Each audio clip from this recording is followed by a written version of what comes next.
Good morning, guys. We've got an assortment here, a real mixed bag this morning for you. Yes, we're not quite sure what we're going to do yet, but we'll work it out as we go. We've got really intelligent guests. So we've got Mr. Michael Vance, who's been in the building industry forever and a day, even though he looks super young. Yeah. And then we have Ed, who's just gate crashing. We're not quite sure who Ed is.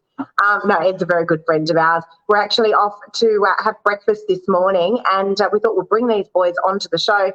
But interestingly, Michael has been in construction for so long. There's so many questions, actually, I want to ask you, Michael, about what's going on with, the cost of materials at the moment, because they're through the roof. Is that your fault? No, it's not my fault.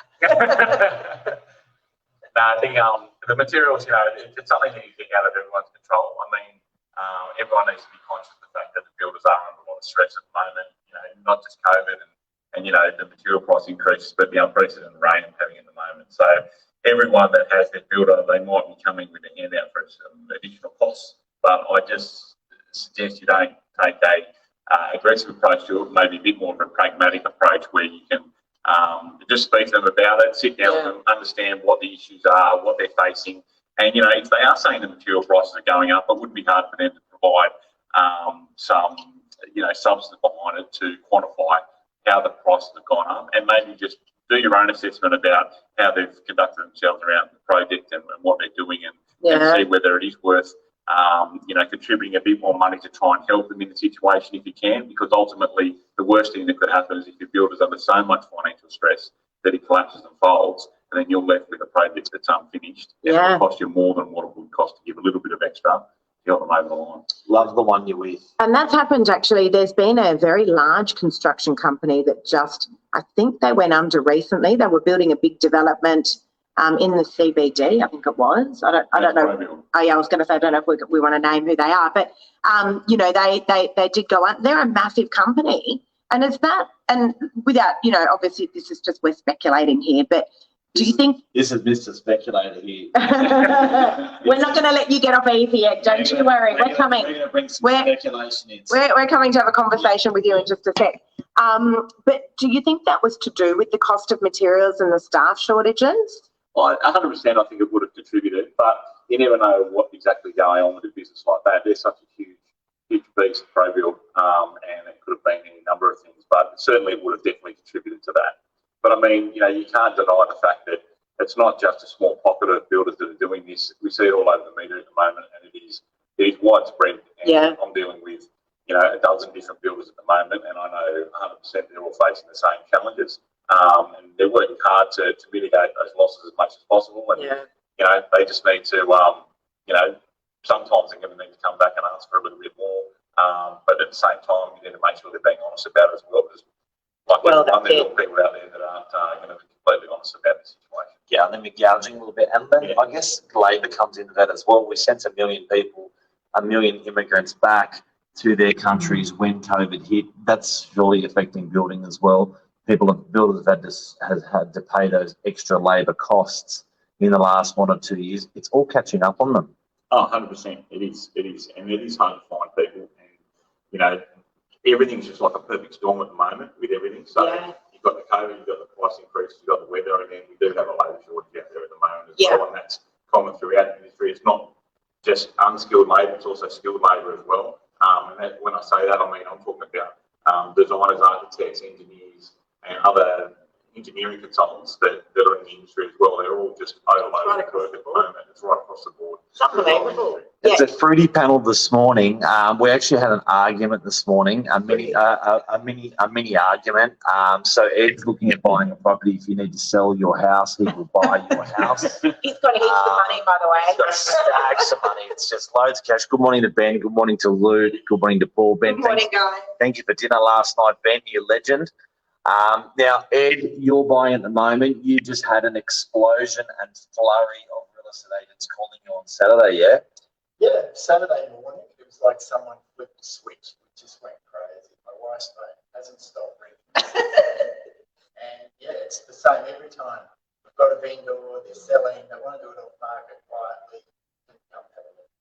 So Ed sold his property, how many months ago, Ed? Ed sold in September last year. So at the absolute peak of the market, no one knew it at the time, and Ed didn't use us to sell his property, different area to be fair, and we're still friends. But at the time, no one knew that it was the peak of the market, but clearly it was. And then Ed said, I'm just going to sit on the sidelines and wait and see what happens. We were like, no. You're crazy. No. Ed's always right, by the way. He's the most research and educated guy I know. And he's bloody right again. He's bloody right again. So, Ed, stock market this week, Bitcoin this week, it's imploded, you reckon? Tell us, Ed, what's going on? The crypto market collapsed yesterday, so it wiped off about $1 trillion of value in the space of about 3 days. So that and the ripple effect of the continuing fall of the NASDAQ in the US. I mean, it's got to have an effect on asset prices right across the spectrum. So when you add to that the interest rate rises, I mean, Australia's second largest company raised some money, 10-year debt. I love this. Can you say this nice and loud? 4.5% in that's US dollars interest rate.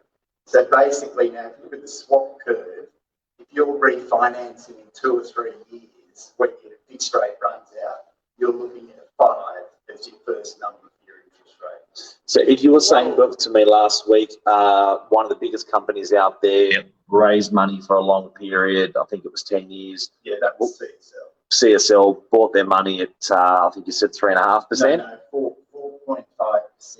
Then that's a US interest rate. Our interest rates are always slightly higher. And then you mentioned another company just did a similar deal and they were paying quite a considerable amount more. Yeah, I can't remember which one it was, but I was surprised at what the prices they were paying. There was a 2 or 3 percentile difference. Yeah. We only have really smart friends, guys, in case you were wondering.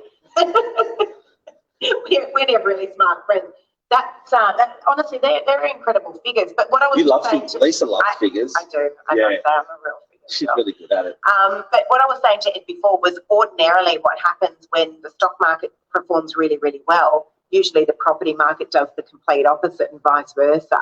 So, but it's actually quite interesting because in property over the last couple of weeks, 2 weeks ago, the market was really quiet. And I thought, oh, here we go. This is the real turning of the market. And it's certainly cooling off. I think now we can confidently say right across the country. Yeah. But it's been really busy the last 7 days. Quite a few listings coming on and quite a few sales and properties selling. We just had an offer accepted on a property last night that was well above where it should have been. So it's a bit all over the shop at the moment, the property market as well. But it's interesting to note what's going on there in the stock market. So really interesting. Where's the smart going? Lisa, what are you going to do with money? So you've got $1 in your hand, where are you going to spend it? Look, I'm a property girl anyway. It's got to be property. You know, it's a long-term transaction. And where no one ever bought property and after 40 years said, well, that was a bad investment, right? It always performs well, but it's over a long period of time. Ed, what do you say? Well, that's an interesting argument. Too complicated to go in here, but I think over the long term, all asset classes tend to come together in terms of return, and that makes sense from an economic point of view. So They all complement each other. 6-7%. So that's about 7%. In capital growth. But for what it's worth, I think the real money is with you, Mr. Vance. I think it's in building at the moment. These trades, you know, they seem to have a license to print money. It might feel that way for the consumer, but on the other side of things, it's very expensive out there to operate at the moment. It's very skinny. The margin, believe it or not, even though everyone seems as though the rates are going up, the margins that are out there the builders are working to are tight, and even the guys that are committed to projects now on fixed price contracts, they're looking to try and get out of most of their see the contracts out and just be ahead, let alone, you know, just break it even if they can, because they are facing losses on a lot of projects if they're not careful with the way they operate and the prices increase too much more. Is the structure of a building contract going to change?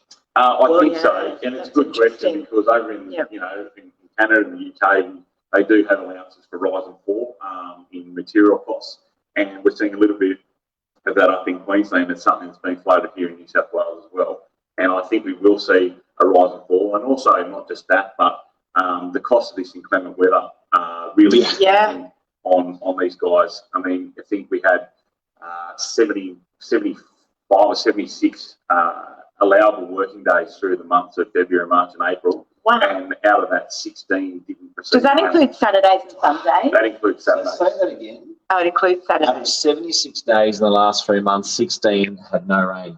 16 had no rain. And understand that That's unbelievable. on a construction site, it's not often if you have a site that you're exposed to the weather, so you're excavating or earthworks. It's not like the sun coming out, just go straight back to work. Usually, time we recover. Yeah, I know about that. Dewatering or cleaning up the site, doing overworks. So out of those 16 days, maybe half of them were productive if you're lucky, because we've had just such a consistent flow of rain throughout those 3 months.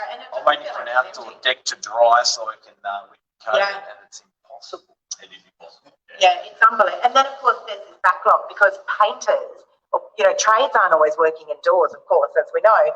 For someone who might be painting the outside of a property, they've set aside the last week to do so. And then they couldn't finish it because of the rain, so unpredictable. And then it's pushed all their other jobs all over the shop as well. You know what, So, guys? We are yeah. a tough bunch. We are a resilient bunch, us Australians. Isn't that the truth? We smashed it through COVID. We smashed it through the fires. Yeah. We smashed it through the floods. We'll smash it through what we're doing now. As long as we're healthy together, think smart, we're good. Just before we finish up, we were with some banking people last night, actually. Yeah. And it was interesting to note. CBA, yes. Amazing, by the way. Amazing bunch of people. It's very interesting to note that, how busy these guys have been as well, Mark. Yep. It's, it wheels keep on seems to be turning. right across the board. The wheels keep on turning. Absolutely, they do. They do. But you know what, guys? The thing is that interest rates was the talk of the town 2 weeks ago. And people seem to have somewhat forgotten about that now. Now I feel like the focus is more on the election. That'll be done and dusted the week after the 21st of May. But yes, we are a resilient bunch. Who are very you voting resilient for, bunch. Lee? I'm not going to say because that's just going to open a whole can of worms. I don't want to be bombarded on my social. What's voting? I'll go Liberal. On that note, Everyone's entitled to an opinion, guys. All right, that's a wrap, I reckon. that's all right, guys. Have a great day. See you guys. Bye.